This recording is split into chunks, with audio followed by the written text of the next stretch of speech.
What up, congregation of Hunterback? And today I just wanted to talk about being full on God and how to really achieve that and kind of like what that means. So, first, start off talking. I hope you guys all had a good day. Start to get into it.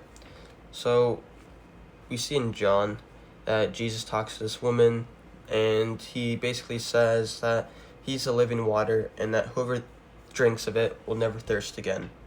Obviously, he's not talking about like physical water that we're physically drinking and all this. It's more spiritual, like spiritual food.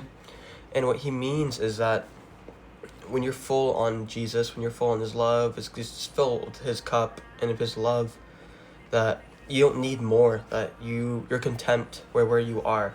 And to kind of put this in the point that we are understanding, if you've ever been in a dark place, like depressed, suicidal, maybe like a breakup, if you ever just been in a bad place mentally, you'll understand this. You feel like you have that void, that hole in your life or in your soul that just keeps wanting more, but no matter how much you take or how much you get, you're still wanting more and more and more, and more will never be enough.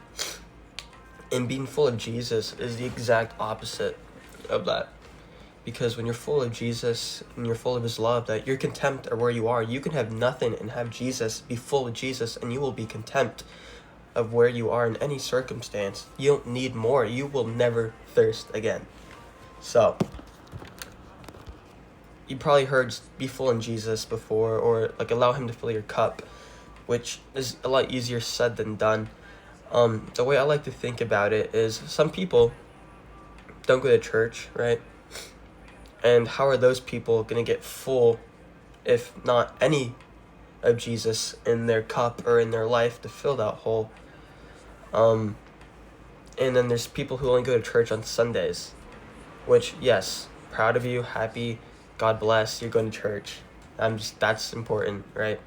But now think about this in terms of something we can all understand, eating.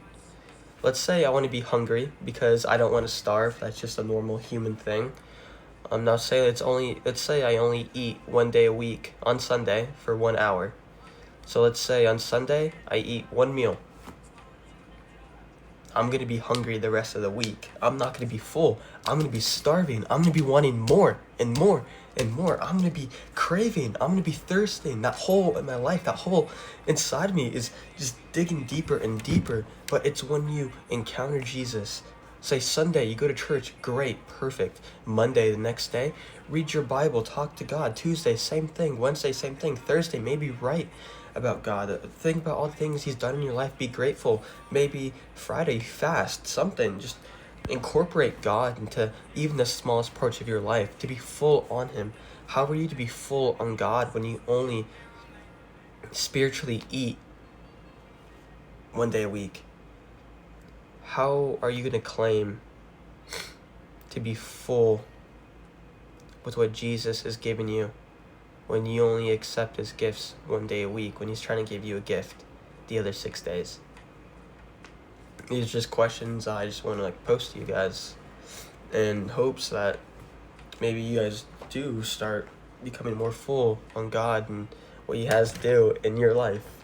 This message just gets me really just pumped because I just know this can change lives.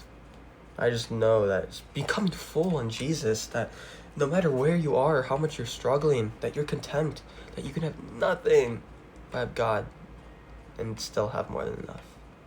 I hope you guys all have a blessed day. Hope God just overflows with his love and mercy in you guys' lives.